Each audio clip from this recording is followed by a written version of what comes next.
My amplified unit, top of the morning, afternoon, evening, wherever you are in the world, it is indeed time to wake up, get up, and get amplified. This is Amped Up with BC Amplified. You guessed it, I am your host, BC Amplified, and we're going to go over some big stories in the wrestling world today, bro.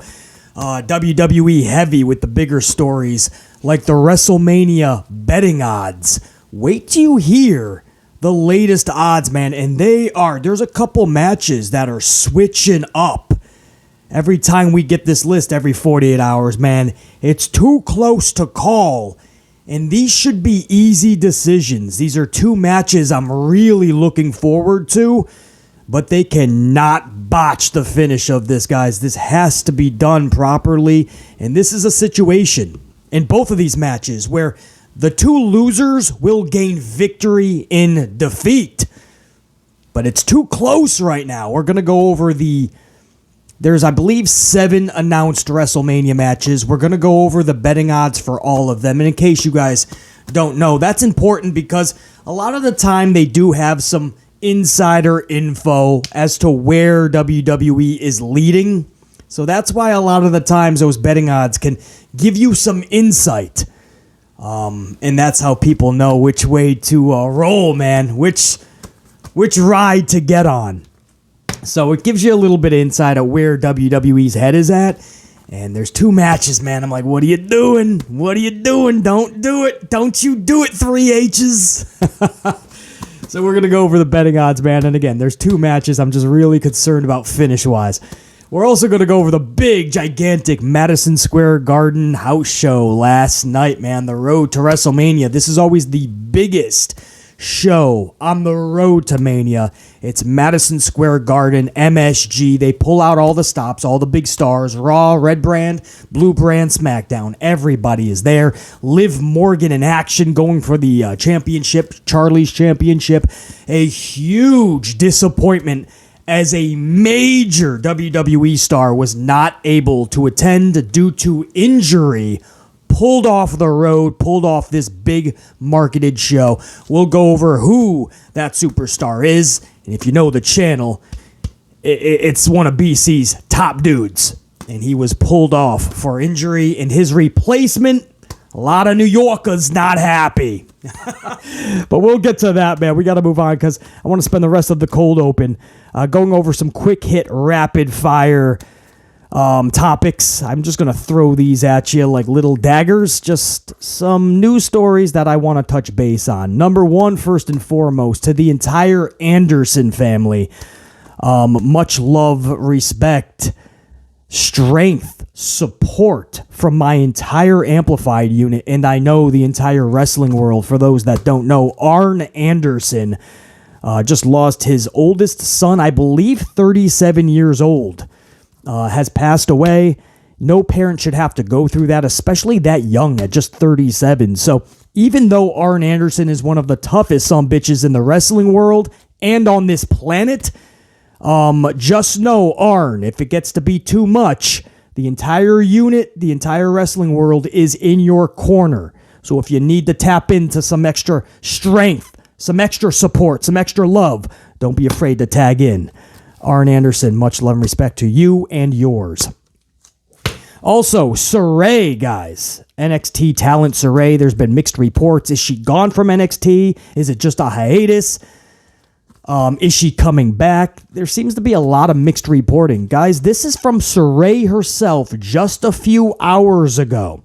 Okay, the old saying is sometimes it's best to hear it from the horse's mouth themselves. Well, in this case, Saray is like, let me just tell you my piece. Short, simple, she doesn't indulge in too much details, but just a few hours ago, Saray says, and I quote, "No matter what some people might say, I did my best. I am so glad that I had the chance to go to WWE. Thank you, WWE. Thank you, Saray. And thank you, WWE Universe." Well, Saray, on behalf of the unit and most of the wrestling world, thank you for your time. It sucks it did not work out. It reminds me of Kairi Sane in WWE on the main roster, and Vince just didn't know exactly how to use her, and she was so exceptional. But Vince was already misbooking Asuka at the time, so you knew Kyrie never really stood a chance. And eventually one thing led to another. Her significant other, we heard, wanted her back in Japan anyway. Her life was really there, and she ended up leaving, and that just caught a lot of people by surprise. This was so young into Saray's NXT career that it caught a lot of people by surprise. But it's clear that there's more positives than negatives over there than here in the States. So we wish her the best. Failed opportunity for sure, man, because there was a lot of potential with Saray. I don't know who botched it, or it could have just been a decision where she just felt like this was not the place for her. Because I got to believe Shawn Michaels would have given her so much opportunity going forward, and that he would be open to a lot of discussion on where she would like to go. It's just, it's unfortunate. BC had high hopes for this young lady. But that's the deal, man. We can put a lid on that. No more wondering. Saraya is telling you. Not Saraya Page. Saray. I know a lot of people get mixed. She's telling you that that's it. But she did her best. She loves you all. Salute. And she rides off into the sunset. And if you don't mind, I had to get a coffee, so we had to do a little edit there. But that's the cold open I got for you guys, man. We're going to get into some bigger stories now. But BC has to get a coffee. And this actually is a good introduction to the first topic I want to get into, which is WWE's stock. This is big news, man. The stock has dropped under 80 after over 2 months of running on a Vince McMahon high, guys. At one point hitting $86 a pop. Ever since Vince came back, man, WWE has been rolling on all cylinders. The thought of a potential sale upticked it. The revenue has been shattering previous records. Revenue in all metrics is up for WWE. It's WrestleMania season. Ratings-wise for the Blue brand anyway, staying consistent at 2.5-ish. There was a lot of things that were making people's heads go, turning this way. Like, fuck, maybe we got to take this serious. Business is booming. And for over 2 months, they've been over $80 a pop, man. But just like BC runs on Dunkin', BC runs on coffee, WWE has been running on VKM fuel. However, that fuel just ran out, man. That vehicle was found this morning on the side of the road out of gas. It was out of fuel because for the first time in over 2 months, WWE stock is under $80 a pop. It's at $79.46. So you guys are thinking, okay, that's still close to 80. Because I don't give a shit. This is big news. This is big. This is a little bit of a... See, now we're starting to see like there's all these roadblocks to a sale, right? And you're starting to hear less of it. Or the stories are starting to be... They're starting to sound a little fishy. Monday Night Raw, post Monday Night Football, is not pulling in the ratings that a lot of people thought they were gonna. Over 2 million because there's no more football. No, they're still struggling to get 1/8. So there's little things here and there that you can kind of see, even though it's WrestleMania season, just a little bit of interest is starting to fall off, and you start to see that in bigger metrics. One of those is something like the stock. This is very telling when you dip out of the 80s, even if they go back to 81 tomorrow. 80 next week. It shows you that it's already occurred, which means coming out of WrestleMania, you could start to see 75, 76. Now we're going backwards. The point here is, and the whole topic here is, has the VKM return, has it started to wear off? I guess that's in the eye of the beholder for those that follow numbers as well. What BC is seeing is a slowly but surely a decline. And I kind of saw this coming for the last 3 weeks. I knew that they were going to... I thought they could reach under 80 probably by Friday, to be honest with you. But somehow they stayed up over 81. But... big news, guys. Something that BC will be looking out for you, because that tells a lot, right? To a lot of you guys, the stock means nothing to you. I totally understand, by the way. But it tells us a lot about what a lot of insiders think is actually happening. It tells you what is happening, and it affects what is going to happen.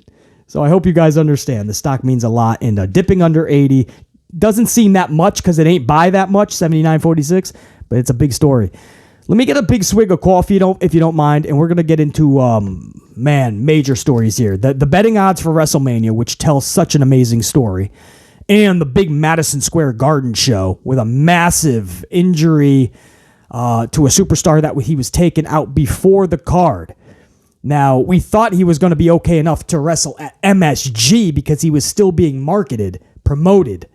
That was not the case. So there's some big stories. I want to get a big swig. I was not able to leave the office this morning yet. I have not gotten a fresh, hot Dunkin' Extra Extra. I have not gotten a fresh, hot latte from the fine folks at Starbucks. Instead, I had to get a fridged Dunkin' Mocha Frappuccino. So it is what it is, man. The struggle is real. After this, I had a lot of work to do in the office, and then I went right into this video for you guys. After this, I'm going to go double fist in the world, man. I'll have a Dunkin', I'll have a Starbucks, and I'll start tearing the shit out of NYC. So let me get a big swig, and we'll get into the, what do you guys want to do first? We'll go over the MSG talk first.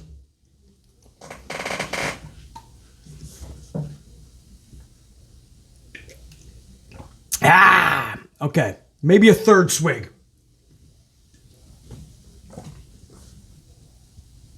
Shit's good, bro. There's not like a nice fucking ice cold mocha frappuccino from Dunkin'. You're getting caffeinated, you're getting amplified, and it's delicious. And they don't even pay me. All right, so MSG, guys. I'll go over the actual card with you too, so you guys know the winners, the losers, what the matchups were. But the big story here was Bray Wyatt. Bray did not compete last night. That's my boy. So when I said earlier, when I did the cold open tease and I said a big superstar, yeah, man, for BC, it's the biggest of superstars because that's my boy. Still injured. We think it's the finger. Now, this is interesting because back in December, there was word that he broke a finger.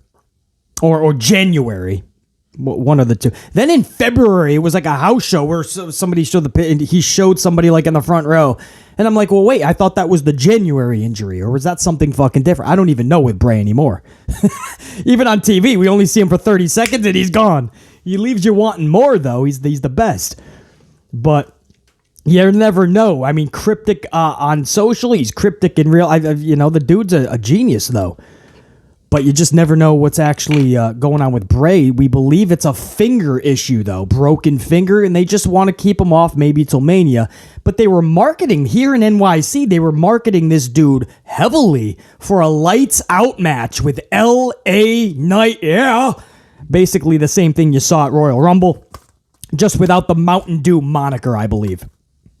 But there was no there was no Bray Wyatt last night. What you got was Braun Strowman. LA Knight issues an open challenge, and New York City gets Braun Strowman.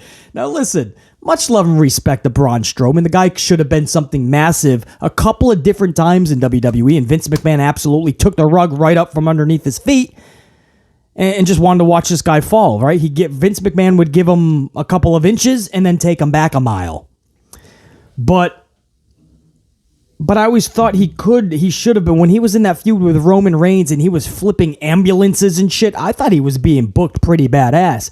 And then Vince just gave up on it. Some people said it was because of his attitude and stuff. I don't know. Same thing with Randy Orton. There were several times he was going to be pushed to the moon, guys. You thought he was pushed already? But Randy Orton's attitude prevented him from ever being like a top star, you know? Or ever even trying to get even with John Cena. It's one of those things with Strowman. But guys, because Strowman has not been booked like that, had the rug pulled out from underneath his feet, is in a tag team with Ricochet. A lot of New York was not exactly planning on Braun Strowman to be the name to replace Bray Wyatt. I know there's history between the two. Braun went out there, did his thing, man. Strowman defeated LA Knight even. They actually had him defeat LA Knight. No! Sorry, Braun. LA Knight needs victories, man. When he lost against Bray at Royal Rumble's Mountain Dew Pitch Dark Black, whatever the fuck it was called, I said, that's no harm, no foul. LA Knight's going to gain a lot from this, man. He was in a major feud with Bray Wyatt, one of the biggest merch sellers, one of the highest rated segments always. You guys know the metrics. One of the most watched in vids, social media buzz, and LA Knight's going to be a part of that. No harm, no foul. He's going to find victory in defeat. But I said afterwards, you got to give him a little bit of a rocket, right? Doesn't have to be a rocket to the moon, but a rocket through the clouds, right? Let him lay on the fucking clouds for a little bit and see how that feels just for a moment. He's a really good talent. You can't just book him like a fucking bum, like a jobber, like a Brooklyn Brawler or a Barry Horowitz, right? Let him fucking be on cloud 9 for a little. Let him take a rocket to cloud 9, lay on that shit for a minute and see how it feels to get some good booking, right? Doesn't have to be to the moon yet. But instead, he seems to be losing a lot. He just lost to, Kofi Kingston on SmackDown a few weeks ago. He was in this Fatal 5-Way just recently on SmackDown. He lost that match as well. He's at this big MSG show. Doesn't even take on the promoted Bray Wyatt. It's a fucking backup Braun Strowman, and Braun beats him. I don't like what I'm seeing here, man. I don't know if this is a directive from VKM or if there's 3 H's making the call. But you better start seeing something huge in LA Knight, not later on, right now.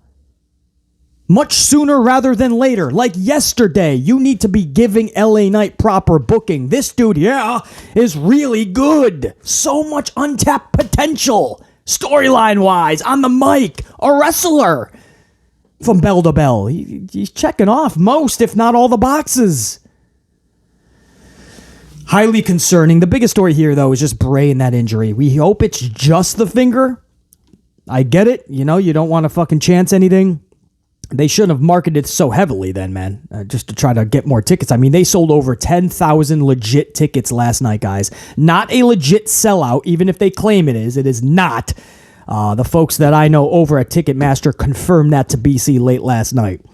But over 10,000 tickets were absolutely legit sold. So, I'm not saying all of it was because of Bray, but come on, you can't do that if you know ahead of time. So BC's going to try to find out more info on it, but Bray Wyatt, massive, big superstar, was not there last night, even though he was heavily marketed. Braun Strowman took his place, defeats LA Knight. Now, if you guys are wondering the rest of this huge card in Madison Square Garden, New York City last night, Becky Lynch, Candice LeRae, Asuka, and Nikki Cross and Bianca Belair defeated Damage Control, Piper Niven, and Carmella. So they are putting Nikki Cross with the faces. We saw her kind of linking up with Candice LeRae in a weird way on Raw the past several weeks. Well, they had LeRae with Nikki Cross, along with Becky Lynch and Bianca Belair, the Raw Women's Champion, all taking on Damage Control, Piper Niven, Carmella. They defeated the heels. There was a battle royal for a shot at the IC Championship held by Gunther for later in the night. So there was a battle royal to get that match. Ricochet ended up winning that match. When it came time for the IC title match, Gunther defeated Ricochet, obviously. So, I don't know, man. They do this sometimes at house shows. Give Ricochet his big moment. Everybody's like, oh my goodness, could it be? And then fucking a half an hour later, Gunther's like, sit down, young man. Gunther defeats Ricochet. SmackDown Women's Championship match. It was originally Charlotte Flair versus Sonya Deville. Liv Morgan had so much momentum last week. She went viral twice. One of those viral, I can fucking speak. Let me get another swig, please. Appreciate it. Salute. One of those viral vids was actually from Madison Square Garden. The one where Liv Morgan is at a New York Knicks game front row. And the executive president for live events, Justin Scalise, was talking her ear off. And Liv could not have looked more disinterested, man. Just like looking all over the place. At one point, there was the meme where she's looking at this dude like, shut up. We ended up finding out who it was, WWE employee Justin Scalise. But it was hilarious. thing went viral, and that was after the young girl on Monday Night Raw who was crying when Liv Morgan lost, or maybe it was SmackDown, my bad. It was SmackDown. Liv lost, and Liv invited this girl backstage, gave her a big hug, had some words of inspiration, told her to stop crying, and that went viral. And just Liv Morgan in general, man, has just been on fire as of late. BC made a vid about this last week. It was part of one of my amped up podcasts from last week. And literally, like, hours later, I'm not saying it was our podcast that did it, but maybe just a little bit, maybe it pushed it in the right direction. But Liv Morgan was added to this title match for the big MSG show. Pretty freaking cool, man.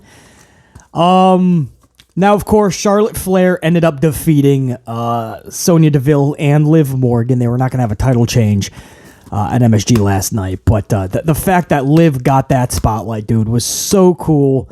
It's like I always say, you know, that's why you can't really bet on WWE, because they have to lock in the finishes months in advance, because now people have betted on it and they have to make it legit. So you can't go back and change your plans. But sometimes somebody just catches fire and you have to, you know? It was the whole yes movement with the Daniel Bryan, man. We forced Vince to have to change plans because the dude caught lightning in a bottle.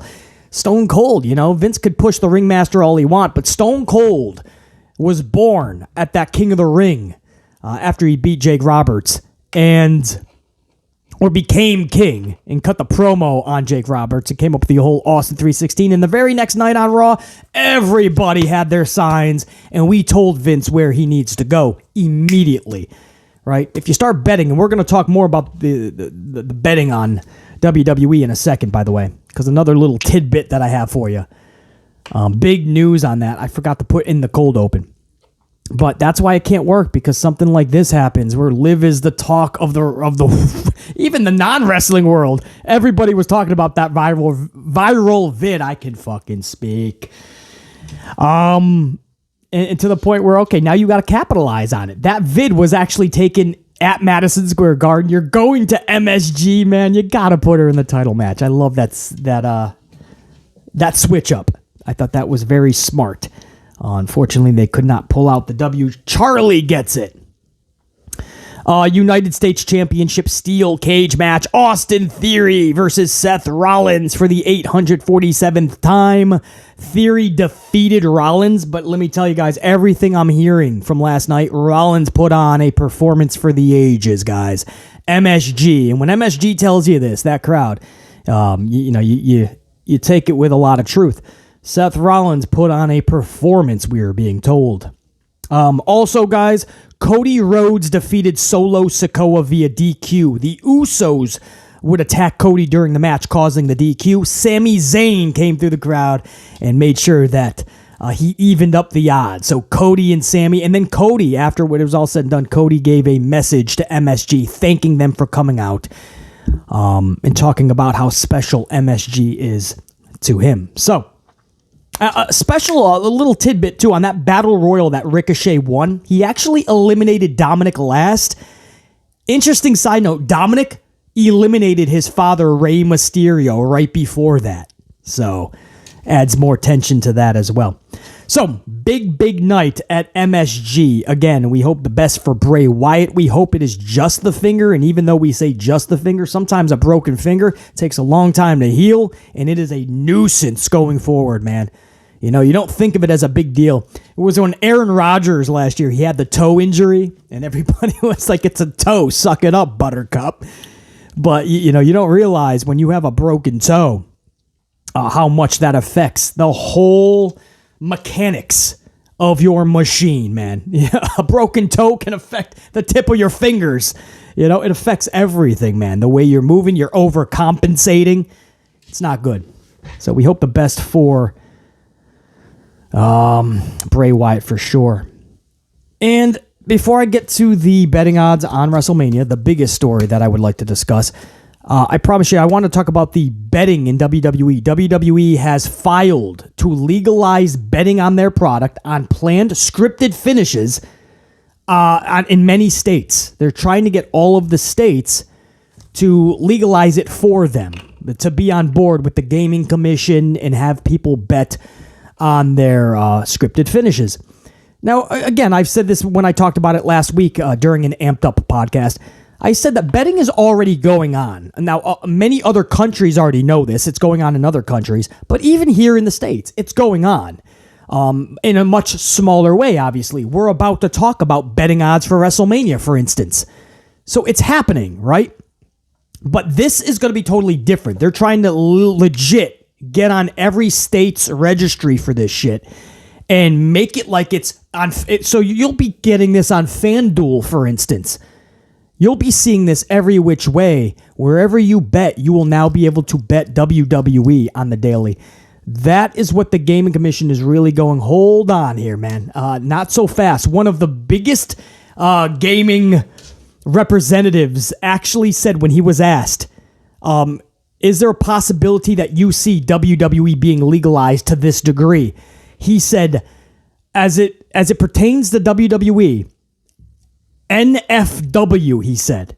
And it took BC even a second. Wait, NFW? What the fuck is this guy's? Oh, shit. No fucking way. He was an older dude, man. An older guy. Not old per se, but older. And he was like, WWE, NFW. No fucking way are they going to get legalized in all these states. And now we're starting to see the after effects as well, man. The ripple effects. A lot of the states are already coming out and saying it's not going to happen. There's not a chance, no matter what they propose. And a lot of this Gaming Commission is saying, how about you actually work with us first before you want something from us? Because they never had a relationship, and now WWE is just filing. You know, things like UFC, things like that, even football, no matter what sport, they work the relationship first. Work the room before you want to become the dude in the room, the guy. Work the room first. Learn the room. Read the room.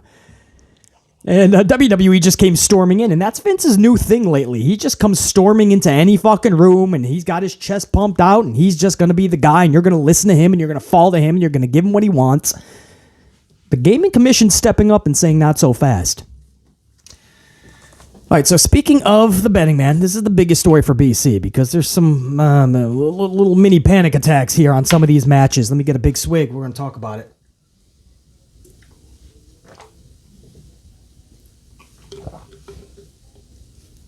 All right, so the WrestleMania betting odds, again, this is huge because it gives you insight onto what WWE is thinking, right?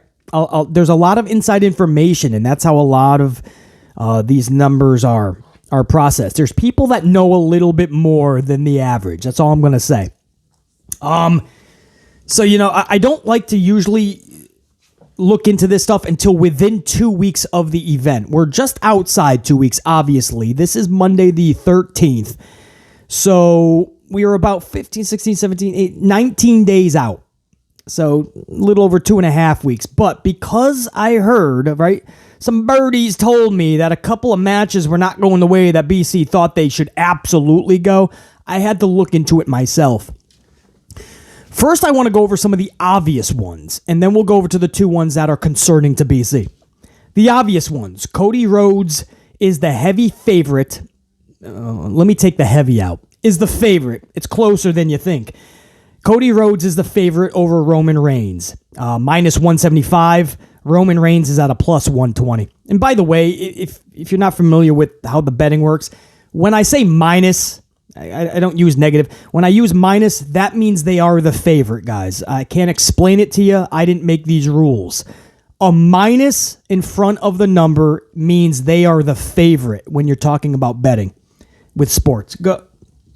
It'd be a half an hour if I'm going to try to explain it to you, all right? But when you see a plus, that's actually the underdog. So I just wanted to get that out of the way because you guys might hear me say minus a lot, obviously. That means the favorite. So Cody Rhodes is the minus 175. Roman is the plus 120. A little close for my asking, to be honest. Cody Rhodes should be the heavy favorite right now, like a Brock Lesnar Omos type of a deal, right? I'll get to that in a second. At one point, Brock was at like a fucking minus 1,800. It was off the charts, guys. It's not like that anymore. But it was kind of funny when I first heard about that. But Cody Rhodes over Roman as of now. A little closer than I would like, but it's the right decision. New world champion at Mania, Cody Rhodes. Now for the SmackDown Women's Championship, Rhea Ripley is at a minus 400. Charlotte Flair plus 250. Okay, little bit more of a gap there. I think we know Rhea has to win this match. I mean, this is her time. Judgment Day, being in Judgment Day has just groomed her to be the very, the best that she has been yet to date. And we know that the Charlotte Flair match that she had at WrestleMania a couple years back, that absolutely derailed her for a while. Even BC said, man, I didn't see too much going into that match anyway from Rhea. Character-wise, just giving a shit about Rhea. So coming out of that with a loss, man, they just dug her hole a little bit deeper. But now it's a whole different scenario. I wasn't going for this match. I still don't like that this match was made, to be honest. Bianca and Rhea did make a little bit more sense to me. But they went here, and then I said, okay, well, it has to be Kana Asuka versus Bianca now. At least they did that correctly. But the match is made. It's set in stone. I don't see how, with all this momentum that Rhea has had, with the Judgment Day, with the whole Dominic story with Rey, and just the Beth Phoenix confrontations, I don't see how Rhea goes into a WrestleMania for the second time, and for the second time straight, loses to Charlotte again for the title. I don't see any world where that notion, that thought could possibly exist. But this is VKM's company. VKM and 3H's. They love Charlotte Flair. I never put it past them for how heavily they could push Charlie. So even though this is a minus 400 for Rhea, a little bit better of a gap than Cody and Roman, I still hold out a lot of reservation on this, man. Until the bell rings, WrestleMania weekend, and Rhea hoists up that title, I refuse to believe anything. But Rhea Ripley is absolutely the favorite here, man. I think we knew that going in. It's good to see that the intel for the betting gods over there, they're seeing the same thing. They're hearing the same thing. Now, if you guys want to flip that over to the Raw Brands title for the ladies, Bianca Belair. Guys, this is one of the two concerning matches for BC. I cannot tell you. I'm looking at this right now and I'm befuddled. Love Bianca Belair. You guys, if you're tried and true to the channel, you know this. If you're new to the channel, I love Bianca Belair. She's super fucking sexy, first of all. She's out of this world gorgeous. She is, I think, checks off every fucking box. Wrestling-wise, just gets better and better by the week, I feel. But Kana Asuka, this is just her time. She has been yo-yoed in this company for so long. Even when she was Raw champion, holding the hands of Vince's blonde bombshells, Lana, and then Charlie Flair, and then she loses her title. She never really even got a reign. She has just been an afterthought. Never truly got the push that she, I hate to say deserves, but that she earned. And this is it with the new persona of Kana. Vince didn't want to get rid of the name Asuka, too much stock into it, he felt. That's fine. But at least the personality, the murder clown Kana's back. And she has all the momentum in the world. Salute to Triple H for booking her really, really damn good the last couple of months, man. I mean, like from before the Elimination Chamber, through the Elimination Chamber, and recently. And now we're going to Mania. This is her culminating moment. Belair doesn't need the title. She's had a pretty damn good run, I feel. If Kana Asuka doesn't take it from her at Mania, who the fuck? You're going to wait a few extra months to SummerSlam to take it for somebody who is way less earned it than Kana Asuka. Just so she can hold it a few extra months. No, you give Bianca Belair a really good storyline after Mania. But this is the moment where Kana Asuka has to show the world, I'm not here just to be yo-yoed around for another year. I can go on another hour. I've spent many amped up podcasts talking about this situation. As of, I think it was Wednesday of last week, Kana Asuka was the favorite. She was, I believe, 200, maybe a minus 200. And that was of last Wednesday. So I was like, ooh, too close, but okay. Guys, this latest, and this is from the USA Today. And this was from right before the weekend started. This was Friday's list. Bianca Belair at a minus 160 to Asuka's plus 110. Bianca Belair is now the new favorite to win that title match. I am dumbfounded. As much as I love Belair, how the fuck does Kana Asuka go all the way to Mania just to lose this match and once again lose WrestleMania? She has never won at WrestleMania, guys. Asuka has been in WWE's main roster for years. She has never even won a WrestleMania, much less have a defining moment, a captivating moment that'll stand the test of time and be in her highlight reel forever. She's never even had that. Man, it's one of those matches where, of course, it can go either way. I can't believe that switched up in just 2 days. But as of right now, guys, the betting odds have Asuka losing at WrestleMania 39. Wow. United States Championship match. Austin Theory at a minus 333. John Cena at a plus 200. Austin Theory winning at WrestleMania. This is what we all pretty much thought.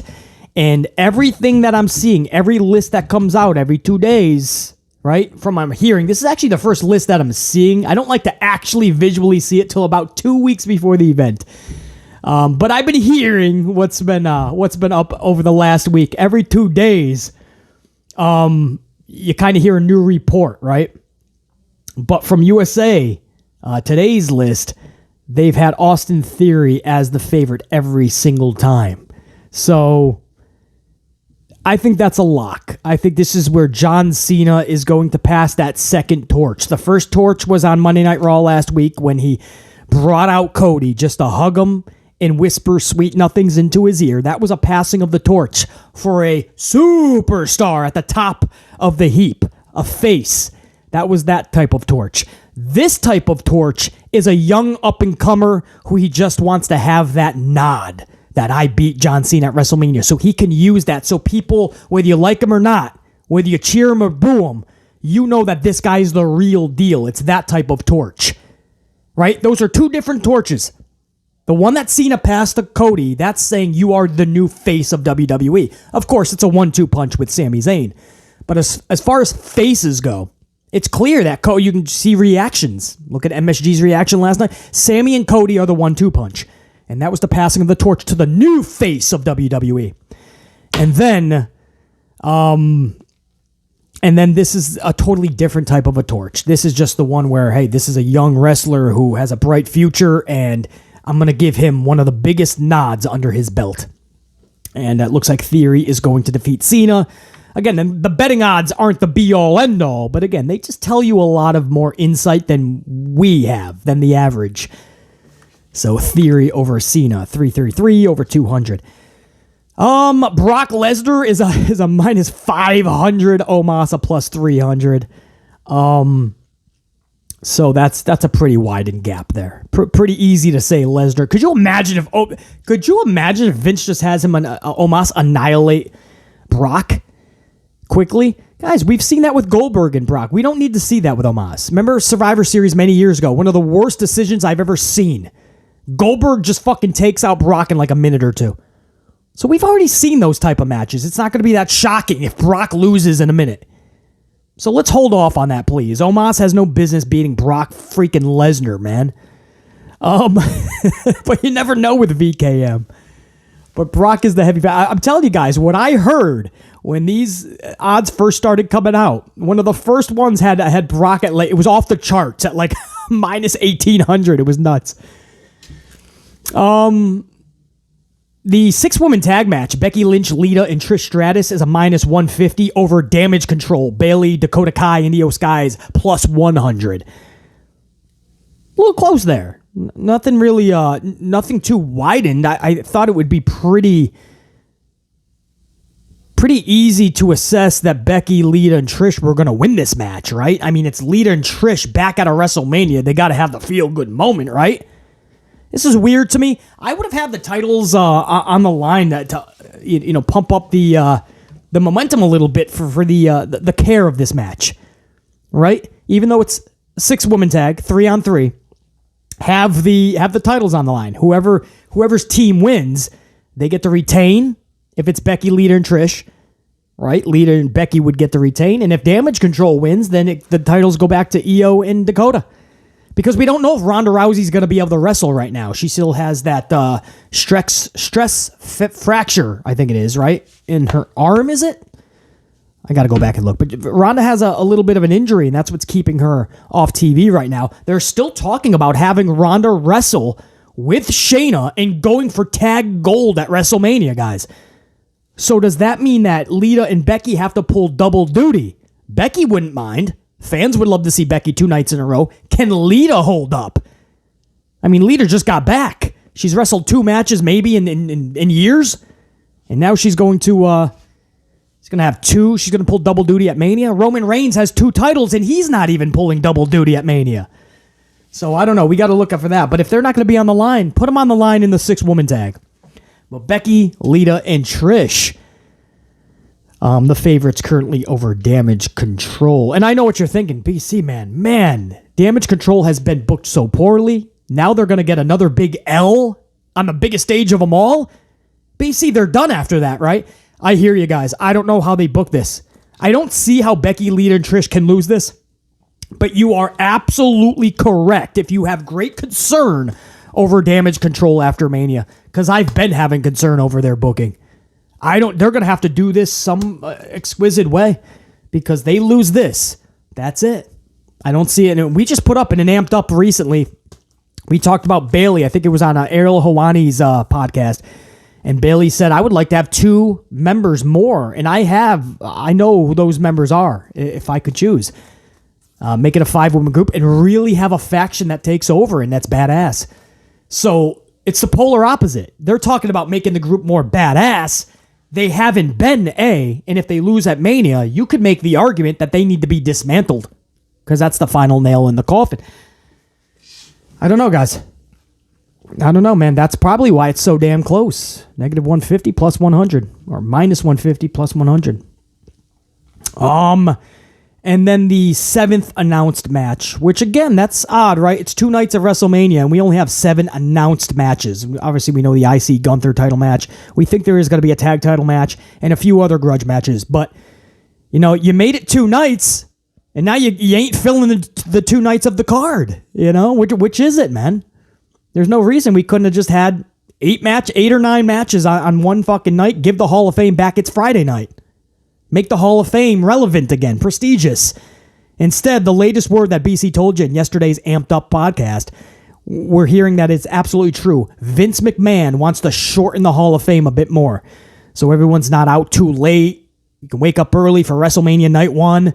So the Hall of Fame is a sham. You could tell they don't give a damn about it. They just announced the first inductee 3 weeks before the event on Friday. And it's somebody who's a full-time roster member, so they didn't even have to make a fucking phone call to have somebody flown in. Nope. They just passed by Ray, and they're like, oh, Ray, by the way, come here for a second. Can you be inducted into the Hall of Fame in 3 weeks? Awesome, man. We just didn't want to call anybody right now. We're just pressed for time. Ray's like, but I'm not retired. Yeah, it's okay, Ray. You good? Oh, okay. So, here we are, 2 nights of Mania, and we only have 7 announced matches. We're only filling 1 fucking night. But anyway, that 7th match, just like Bianca Belair and Asuka, great concern over where they're going with that. Seth Rollins and Logan Paul. Now, it's been corrected over the Wednesday one, because this is what I was hearing. This is why I had to look at this now before under 2 weeks, which is what I like to do with betting odds. But I had to, because everything I was hearing was, wait a second, bro. They had, every list that was out, guys, had Logan Paul beating Seth Rollins. I believe one of the highest ones I saw was like a -250 for Logan Paul. And I was like, well, hold up, man. No, you can't. I'm digging Logan Paul. I'm actually an advocate for him wrestling. I'm one of the ones that said before this match was announced, If they do Seth Rollins and Logan Paul, it's going to be one of the matches that tears down WrestleMania, man, in the best of ways. It's one of the matches we are going to be talking about. I believe it has potential to be better than Roman Reigns and Logan Paul. So I'm an advocate for the match. Guys, there's no reason under the sun, on green grass, there's no reason under the moon, on this planet, that Logan Paul should be beating Seth Rollins. Seth Rollins has done the job for everybody. Cody Rhodes 4 times. 4 times. He has done everything the company has asked. He cannot go on the grandest stage and lose to Logan Paul. Now you're thinking, BC, Logan just lost to Roman Reigns. Understand that. This is one of those situations. Hear me out on this. Logan goes to Mania. Logan has one of the matches of his life. And I know he's only had a couple. But no matter what happens in the future, this is going to go down as one of his best matches ever, right? Just like the Roman Reigns one. He loses it. He now has that to use in his arsenal during promos going forward. Yes, I came up short, but in 2 of my first matches ever, and you can even add the Miz tag team match at Mania a couple years ago, or was it last year? You can even add that. In the matches that I've had so far, I have literally put on match of the year candidates because that's what he did with the Roman match. What was it, last year? Was that last year? Yeah, November, right? Whichever it was. Oh, over in Saudi Arabia. That's what he did. Match of the year candidate. Whether you think it was match of the year or not, eye of the beholder. But it was absolutely that good. Seth Rollins and Logan, I believe, is going to be a match of the year candidate. So he goes out and says, yes, I lost. I came within a step, within a moment, within a move of beating Roman Reigns. I came within a step, a moment, a move from beating Seth Rollins on the grandest stage of them all. Yes, I fucked up, and I didn't make that move. I didn't take that extra step, and I got beat. But if I did that in my first couple of matches, what do you think I'm going to do going forward? Guys, I have a whole promo planned for Logan Paul, and he just has to go out, lose against Rollins, and he will be fine. There will be victory in defeat. Logan Paul has that as a badge of honor. Look what he did to Roman with Roman. Look what he did with Seth Rollins on the grandest stage. Hung with them, almost beat them on many instances. And he just started his career. And he started off with the biggest guys at the top. Roman, Seth, almost beating them, hanging with them, putting on match of the year candidates. And then going forward, you collect a string of victories for a Logan Paul. No question, starting at SummerSlam and beyond, or Saudi Arabia, then SummerSlam, maybe have him wrestle at Money in the Bank. But he's going to have a few more matches in 2023, obviously. You have him collect some W's, and again, those losses against Roman and Seth will actually help him. I'm telling you, there's so many great ways you can go about this. And Rollins finally gets a big W, man. He lost last year to a returning Cody. He did the job on the grandest stage of them all last year, 1 year ago. Throw him a bone, man. Don't have him lose against Logan. There's no need for it. It doesn't help Seth. It's not even going to help Logan just to say, and I beat Seth. No, absolutely not. You could do the same type of promo in defeat for Logan. It's going to help everybody if Logan actually is on his back looking up at the lights during the finish of this match. I promise you, creatively, guys, it just makes sense. My point is, for the week, all I was hearing is Logan Paul is the favorite, and I was like, you got to be... So when I checked Fridays, right before we went into the weekend, it was so nice to see. It's too close right now to call. Too close for me, and I bet you by fucking tomorrow, it's going to flip-flop again. Seth Rollins has just become the favorite over the last USA Today list. Seth Rollins at a 150. Minus 150. Logan Paul at a plus 110. So they did flip it. I'm hoping that they're hearing what should be talked about within the walls of Stamford, Connecticut, and people are finally raising a red flag and going, hold up, are we really going Logan Paul over Rollins? I'm hoping that cooler heads are prevailing and people are starting to think, hold on, man, let's take a deep breath here, everybody. In, out. Let's think about this, please. And or maybe Seth Rollins is like, hold up, are you guys really having me lose this match? You know, it's okay for Rollins to just speak up. But this was one of the two matches that was greatly concerning, man, when I was hearing about it. It's good to see Rollins as the favorite. This is the first time I believe that he has become the favorite. This is the first list. So this tells you, man, it's still on the fence with the WWE intel. And that could switch on the next list. But 150 Seth Rollins, man. Logan Paul plus 110. It's still concerning that it's that tight. But those are the two matches that we really got to be careful on, man. Seth Rollins, Logan Paul, Bianca Belair, Asuka. Currently, Seth Rollins has taken over Logan Paul and has become the favorite marginally. And for that other match, wow. Bianca Belair has just taken the favorite spot over Asuka. Bianca Belair is the favorite to defeat Asuka at WrestleMania. I can't believe what I'm witnessing, man. There's still time. That's why I like to usually view this under 2 weeks, right? Get a little more intel, let plans be a little bit more ironed out. But this is the first initial sheets that BC is going to talk about with you guys for the betting odds of WrestleMania. And that's what it's looking like. So we're going to discuss this 1 week from now. We're going to see what has changed, what gaps have opened up, what has closed up. Has there been any switching, some flip-flopping? We're going to talk all about it 1 week from today-ish. All right, guys, you can bet on that. You can bet on that. And let me make sure that's all I want on that as well. I thought I saw something on Roddy Strong, but it's really a lot of nothing. The current situation with Roddy Strong is exactly what we knew months ago, man. He's asking for his release. He was denied. And he's good. He's not injured from what we're hearing. They're just not using him. So Roddy Strong, I don't know if he wants to meet up with his boys over in AEW like Adam Cole, baby. And O'Reilly, or does he want to fucking go rogue like Bobby Fish and just start going off on his own fucking journey? But he's not being used over in WWE's NXT. Real quick, too, a good... Oh, and by the way, JR9 Gaming, man, if you made it this far in, appreciate the suggestion on the Undertaker Ariel Helwani podcast. I don't have a lot of time to listen to things like that, but I will absolutely try, in little bits anyway, to catch that, because I love Ariel's interviews.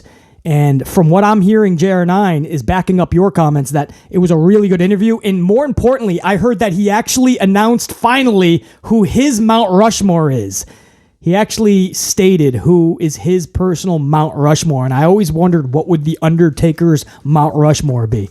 So I will check that out, JR9. And DLB, the dirty little bastard, had a good point recently in a comment on one of the recent Amped Up. I think it was the last Amped Up podcast that we did just yesterday. And DLB had a very interesting thought when we were talking about Kana Asuka. And is the one thing holding her back the language barrier? And a lot of us came to the same conclusion. No, you can book her absolutely great. You play to your strengths, hide your weaknesses, right? Yokozuna only said Banzai. His manager, Mr. Fuji, didn't say that much more. And when he was with Jim Cornette, yeah, Jim Cornette could absolutely roll. But Yokozuna was Banzai. A lot of The Undertaker, when he didn't have Paul Heyman, rest in peace. That was it. And then he was building coffins. He was digging holes in the graveyard. You can absolutely play to your strengths. You don't necessarily have to say too much in a promo. But DLB, dirty little bastard, actually had a good point here. And he says, and I quote, I completely agree. Asuka should be winning the Raw Women's Championship at Mania. There is no doubt that Asuka is more than deserving. My fear is that VKM won't see the value in Asuka. Will she be able to do all of the talk shows, the podcasts, the interviews, and promotional events that come with being a WWE champion? Can she travel the globe promoting the women's division and the WWE? As a fan, I absolutely love Asuka, but these are the type of questions, especially for VKM and the board of directors, that they're going to be asking. That's a good point that we didn't even go over yesterday. It's one thing just to play to her strengths on camera and booking-wise, creatively, hide the weaknesses. But that is true. You take the title and you do have to go on a lot of talk shows. You do have to shine that title up in the spotlight on the national talk shows, on public talk shows, just for little towns and little states. You go on little talk shows, you do promotional work, you do the signings, you do all that. It's true, with marginal English, to do that much traveling to promote, I guess that would be an issue, absolutely. And that's, that's something that BC usually tries to do, look at it from every angle. I didn't actually do that in that conversation, so very good point. I still think it absolutely can be and should be done. Title goes over to her, no doubt, and then you just have to book her for promotional anyway. You have to book her accordingly. There's no question. But that cannot be held. But I just think, too, we talked about it yesterday. After 8 years on the main roster, or dating back, I said 2016 is when she won the NXT title, and JR9 confirmed that it was 2015 where she debuted. So 2015, 16, 17, 18, 19, 20, 21, 22, 9 years here in the States, NXT, WWE. 9 years. You should be really fluent in the English language by now, right? Especially working for WWE. So I do wish this was not even an issue after 9 years. So, Asuka really has to get in the gear with that, man. Maybe that is hindering her. I have no idea. But this, oh man, I don't know, man. I hope that's not what's keeping her back. Good point though, man. Very good, because I didn't even discuss that yesterday. For sure. I like Con Lee says, I guess BC doesn't cook. The lid smothers the flames and increases heat for water. That's funny, because we talked about Wardlow's momentum, and it's like the water is boiling. You waited all this time for the water to boil, and it finally starts to boil. Now you put the pasta in and you let it cook. You get to reap the benefits, the rewards for waiting for the water to boil. And instead, Tony Khan comes in and just puts the lid on top of the fucking boiling water without putting the pasta in. Just smothering down the boiling water, no pasta in it. It's like Wardlow, right? We waited for the momentum to build yet again, because for 3 other times, he's got the momentum ruined. So for the 4th time, he had momentum, and Tony Khan just ruined it again last Wednesday, giving hot potatoing the title over to Powerhouse Hobbs with QT Marshall. So we were joking that it's the same thing. The water was boiling, Wardlow was boiling, the momentum, and then all of a sudden, before you put the pasta in, before you let Wardlow cook, you put the fucking lid on the water. No pasta is in it. So Conley said, apparently BC doesn't cook. The lid smothers the flames and increases the heat for the water. The point is, when the water boils, start cooking, Conley. Cook! Don't put anything on top of the boiling water. You're not trying to smother shit. You're just trying to cook. That's the whole reason you boiled the water. I'm Italian. Of course I cook. I cook the finest pasta. I cook the finest tortellini Alfredos. I cook the finest clam sauce pastas you're gonna see in your lifetime. I don't care if it's a 5-6-star restaurant. BC's got his tortellinis and his clam sauce pastas. I got them at the top of the list for anybody. And I know that when the water boils, you put the fucking pasta in. Put the tortellinis in. That was funny though.